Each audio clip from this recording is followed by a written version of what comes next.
तर मित्रांनो मी आलेलो आहे खिरणे गावामध्ये आणि येथील सप्ताह तुम्हाला दाखवतो कशा प्रकारे आयोजन कशा प्रकारे आहे ते। आता थोड्या वेळाच कीर्तन होणार आहे गुरु महाराजांचं।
बरोबर आहे नाही कधी कधी आता काढता का होतो आकडा आला का चांगला दिसत नाही सोबत ही सेवा सगळ्यात मोठी हो।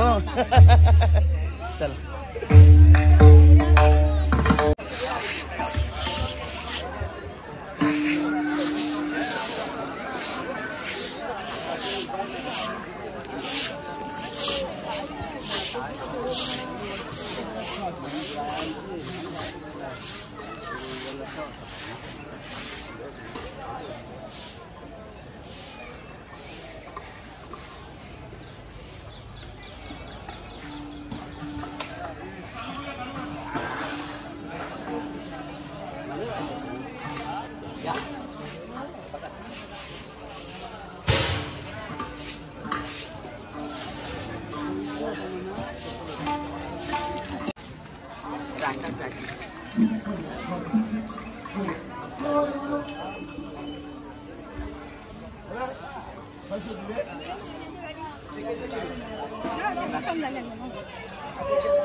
तर मित्रांनो खूप छान वातावरण प्रसन्न आहे।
तर मित्रांनो आज या मुंजेश्वराची माहिती तुमच्या समोर देतोय। तर नमस्कार माऊली। रामकृष्ण हरी। रामकृष्ण हरी। शेठ गोंधली आमचे मुंजेश्वर महाराज देवस्थान जागृत देवस्थान म्हणून आमच्या गावात प्रचलित आहे। आमच्या गावावर देवाची खूप म्हणजे अशी वाईट काय आमच्या गावावर संकट येऊ नये याबद्दल आमच्या देवाच्या गावावर खूप लक्ष असतं। पूर्वीचे लोक सांगतात की देव घोड्यावर बसून रात्री 12 वाजता ते गावाला एक प्रदक्षिणा घालायचे। कुठे काय अडीअडचण काय चोरी लबाडी असं होत असेल तर देव त्यापासून आमच्या गावाचं संरक्षण करायचा। असं कोणी एखादा जरी भरकटलेला जरी इकडे रात्री झोपेतून पहिला वेळेस बोलायचे का झोपेतून उठून कुठेतरी जातो, तसा एखादा गृहस्थ गावात जरी फिरत असेल आणि या परिसरात आला तर देव त्याला गावाचा मार्ग दाखवून त्या घरी बरोबर पोचवत असत. अशी आमच्या देवाची ख्याती आहे आणि आमची पूर्ण गावकऱ्यांची मंजेश्वर महाराज या देवस्थानावर खूप मोठी शक्ती आहे. म्हणून या शक्तीचा महासागर इथं लोटलेला असतो. हा कितवा वर्ष आहे? हा 8वा वर्ष आहे आणि आमचा पूर्ण प्रयत्न राहील जोपर्यंत आमच्या सगळ्या गावावर आम्हा प्रेम करणारी लोक या गावावर येतील तिथपर्यंत कार्य चालूच राहील, अखंड चालू राहील. रामकृष्ण हरी. धन्यवाद.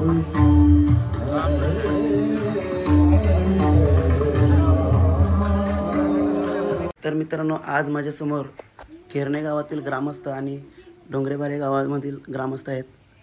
तर येथे सरपंच साहेब आणि उपसरपंच साहेब आहेत आणि आपले नाशिकचे शब्दप्रभू कीर्तनकार गुरव महाराज आहेत. तर आज किरणे गावामध्ये एवढा मोठा भव्य कीर्तन महोत्सव ठेवलेला आहे, अखंड हरिनाम सप्ताह.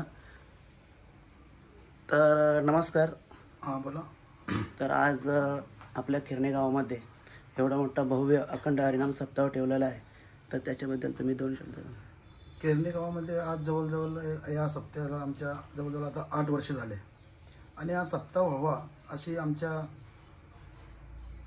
ज्येष्ठांची सर्वांची अपेक्षा होती का सप्ताह आपल्या गावामध्ये व्हायला पाहिजे. आपल्या गावामध्ये भरपूर असे आता मालकरी लोक झालेले आहेत आणि ते इतर ठिकाणी जातात सप्त्याला. आपल्या गावामध्ये हा मंजेश्वरच्या ठिकाणी सप्ताह व्हावा ही सर्वांची संकल्पना होती आणि त्या उद्दिष्टाने आम्ही आमचे आदरणीय स्वर्गीय बंधुशेठ गुंडले आणि स्वर्गीय BC गुंडले आणि श्री बुधाजी शेठ माली यांनी हा संकल्प केला का आपल्या या किरणे गावामध्ये हा सप्त्याचा कार्यक्रम व्हायला पाहिजे.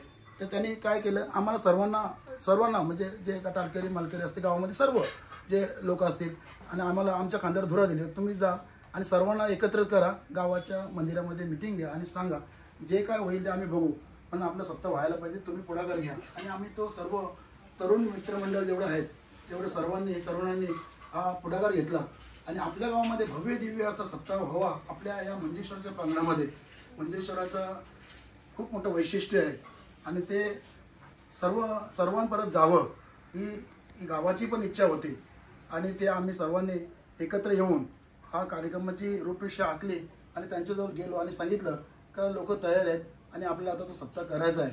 आणि या लोकांनी आम्हाला आज ते लोक दोन्ही लोक आज आमच्यात हयात नाहीत. समजा आज जरी ते इथे नसले तरी बुधाशेठ माली आहेत, ते सुद्धा या सप्त्याची धुरा सांभाळतात आणि हा अखंड हरिनाम सप्ताह इतका उत्साहात आता इतका जोरात आमच्या गावात उत्साह चालू झाला.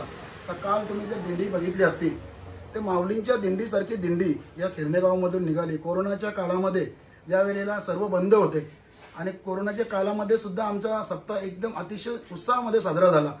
आजपर्यंत 8 वर्ष झाले पण या सप्त्याला अजिबात सुद्धा गालबोट लागलेलं नाही आणि यापुढेही लागणार नाही, कारण इतकं मोठं ते आमच्या देवाचं वैशिष्ट्य आहे. या सप्त्यामध्ये खरं तर मी म्हणजे आवर्जून सांगेन की आमच्या गावातल्या ज्या महिला भगिनी एवढ्या आहेत आणि त्या पारायण पण करतात आणि पारायण करून सुद्धा आम्हाला सप्त्याला जी मदत लागेल, मग भाकरींची असेल किंवा काय मला सर्व कामामध्ये जास्तीत सर्वात मोठा पुढाकार असेल तर ते आमच्या महिलांचा असेल आणि सर्व तरुणांचा.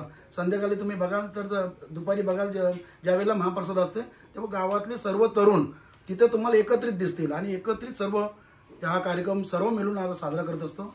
कार्यक्रम उत्साहामध्ये साजरा होतो आणि आज या काल्याचा हा यंदाचा म्हणजे 8वा वर्ष आहे. आज आपल्याला या अखंड हरिनाम सप्ताहामध्ये कीर्तनाची सेवा मिळाली आहे, तर या गावाबद्दल आणि या सप्ताहाबद्दल तुम्ही काय बोलू शकता? मंजेश्वर महाराजांची कृपा आहे आणि या कृपेने इथली सगळी तरुण मंडळी, त्यानंतर राजकीय आणि धार्मिक क्षेत्रातली सगळी मंडळी एकत्र येऊन एवढ्या मोठ्या प्रमाणात हा उत्सव साजरा करतात, याचा वारकरी संप्रदायाच्या दृष्टीने एक सार्थ अभिमान आहे. अत्यंत धकाधकीच्या युगामध्ये आणि या काळामध्ये सुद्धा ही माणसं सगळी एकत्र येतात. महिला मंडळ असतील, ज्येष्ठ मंडळ असतील, तरुण मंडळ असतील, या सगळ्यांच्या माध्यमातून गेल्या 7 दिवसापासून हा जो उत्सव या ठिकाणी संपन्न होतो ही सगळ्यांच्या दृष्टीने अत्यंत आनंदाची बाब आहे. आपल्या हिंदू धर्माच्या दृष्टिकोनातून समाज संघटित होणं ही जी काळाची गरज आहे ती या माध्यमातूनच होते. माझ्या या सप्ताहाला मनपूर्वक शुभेच्छा. धन्यवाद. तर माऊली, आपल्या आजूबाजूतील पंचक्रोशीतील वारकरी आहेत त्यांच्याबद्दल काय ते आपल्यामध्ये सहभागी होतात, सर्व त्यांच्याबद्दल काय बोलू शकता? हे तर मी आवर्जून तुम्हाला आणखी आवर्जून सांगेन का इथल्या भागातले जे वारकरी आहेत आमच्या म्हणजे डोंगरेचा पाडा असेल, वावंद असेल, तोंडरा असेल, देवीचा पाडा असेल, नितलस असेल, घोट असेल, आजूबाजूच्या जे परिसरातली सर्व वारकरी मंडळी आमच्या सप्त्यामध्ये सामील होतात आणि आमच्या दिंडी सोहळ्यामध्ये सामील होतात. त्यांचं आम्हाला जास्त योगदान आहे आणि आमच्या गावातलं आहे आणि त्यांचं सुद्धा आम्हाला भरपूर योगदान आहे. 4ही दिवस आमच्याकडे आणि आमच्या सप्त्यात अजून एक वैशिष्ट्य आहे का जाहिरात जरी कोणाला नाही भेटली किंवा जाहिरात कधी कोणाला बघा इकडे तिकडे जाहिरात आमची जाते, कोणाकडे नाव असतं नसतं, कोणाकडे जाहिरात पोहोचत नाही. पण आमच्या सप्त्याचं एक वैशिष्ट्य आहे, जाहिरात जाऊ ना जाऊ पण केरण्याचा सप्ताह कधी येते ही लोकांना इतक्या परिसरातल्या भागातल्या लोकांना उत्सुकता होते की केरण्या सप्ताह कधी येणार आहे. आणि ते बरोबर त्या वेळेला 4ही दिवस सर्व आजूबाजूच्या परिसरातले सर्व वारकरी मंडळी तिथे त्यावेळेला हजर असतात आणि आम्हाला उपकृत करतात आणि आमच्या देवाचं ध्यान करतात सर्व. ठीक आहे, धन्यवाद माऊली. रामकृष्ण. रामकृष्ण हरी.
तर मित्रांनो, बघितलं का मुंजेश्वर देवाची महती. तर खरंच हा सप्ताह खूप मस्त वाटते मला. प्रत्येक गावामध्ये असं व्हायला पाहिजे. आमच्या गावात तर होतच राहतात. तर आपण भेटूया पुढच्या ब्लॉगमध्ये. बाय.